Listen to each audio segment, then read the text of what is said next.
ആരെ കാണിക്കാനാണ് ബ്രോ ഈ പ്രകടന സ്നേഹം?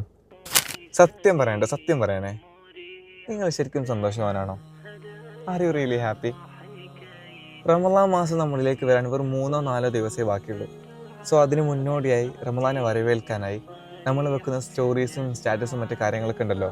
എന്താണ് the joyful days are coming again എന്നൊക്കെ പറഞ്ഞാണ്ട്, അത് നിങ്ങൾ വളരെ സന്തോഷത്തോടെ വെക്കാണോ, അല്ലെങ്കിൽ നിങ്ങൾ സ്നേഹമുണ്ട് എന്ന് നടിക്കുകയാണോ? ചിന്തിച്ചിട്ടുണ്ടോ? മെജോറിറ്റി ഓഫ് ആൻസേഴ്സും നോ എന്നായിരിക്കും. കാരണം റമദാൻ മാസം എന്നുള്ളത് കുറച്ച് സ്ട്രിക്റ്റ് ആയിട്ടുള്ള റെഗുലേഷൻസ് ഉള്ള മാസമാണ്. നമുക്ക് ഇഷ്ടപ്പെട്ട സമയത്ത് നമുക്ക് ഭക്ഷണം കഴിക്കാൻ പറ്റൂല, തറാവീഹ് നിസ്കരിക്കണം, അങ്ങനെയൊക്കെ എത്ര ഇൻസ്ട്രക്ഷൻസ്. പിന്നെ എങ്ങനെയാ റമദാൻ ഇഷ്ടപ്പെട്ട അല്ലേ? എന്തൊരു ചോദ്യമാണ് ബ്രോ. ഞാൻ ഒറ്റൊരു കാര്യം നിങ്ങളോട് ചോദിക്കട്ടെ, ഈ റമദാൻ മാസം കൊണ്ട് ആർക്കാണ് ലാഭം? പഠിച്ചവനാണോ അതോ നമുക്കാണോ ലാഭം? നമ്മൾ മനസ്സിലാക്കേണ്ട ഒരു കാര്യം എന്താണെന്ന് വെച്ചാൽ, ഈ റമദാൻ മാസം എന്നുള്ളത് ഒരു ഓഫറാണ്, വിശ്വാസികൾക്കുള്ളൊരു ഓഫർ. ആ ഓഫർ ക്ലെയിം ചെയ്യുന്ന ആൾക്കോ പരമ ലാഭം, ക്ലെയിം ചെയ്യാത്ത ആൾക്കോ തീരാ നഷ്ടം ഉണ്ടാവുകയാണ്.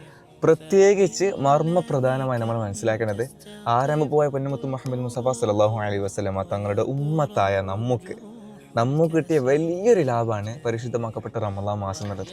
കാരണം വേറൊന്നുമല്ല, നമുക്ക് മുമ്പുണ്ടായ നബിമാരും അവരുടെ ജനതയും അവരൊക്കെ ജീവിച്ച ഒരു ടൈം ലൈൻ നിങ്ങൾ പരിശോധിച്ചാൽ നിങ്ങൾക്ക് മനസ്സിലാക്കാൻ പറ്റും. 900-1000 വർഷങ്ങളൊക്കെയാണ് അവർ ജീവിച്ചത്. പക്ഷെ അതേസമയം ആരംഭപ്പോയ പൊന്നുമുത്ത് മുഹമ്മദ് മുസ്തഫ സല്ലല്ലാഹു അലൈഹി വസല്ലമ തങ്ങളുടെ ഉമ്മത്തായ നമ്മുടെ ആവറേജ് ലൈഫ് എക്സ്പെക്ടൻസി എത്ര? വെറും 60-70 വർഷങ്ങളൊക്കെയാണ്. അത്രേ ഉള്ളൂ.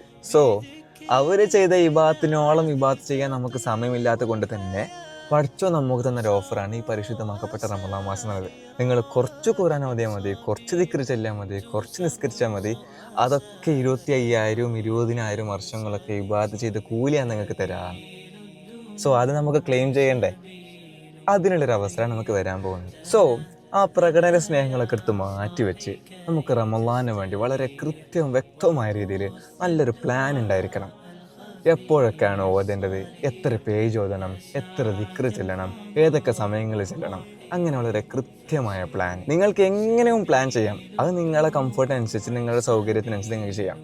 പക്ഷേ at the end of the day, റമദാനൊക്കെ കഴിഞ്ഞതിന് ശേഷം ആ ഒരു ഓഫർ ഞാൻ ക്ലെയിം ചെയ്തിട്ടുണ്ട് എന്നുള്ളൊരു ആത്മവിശ്വാസം നമുക്കുണ്ടായിരിക്കണം. ഉണ്ടാവൂലേ? ഇൻഷാ അല്ലാഹ്.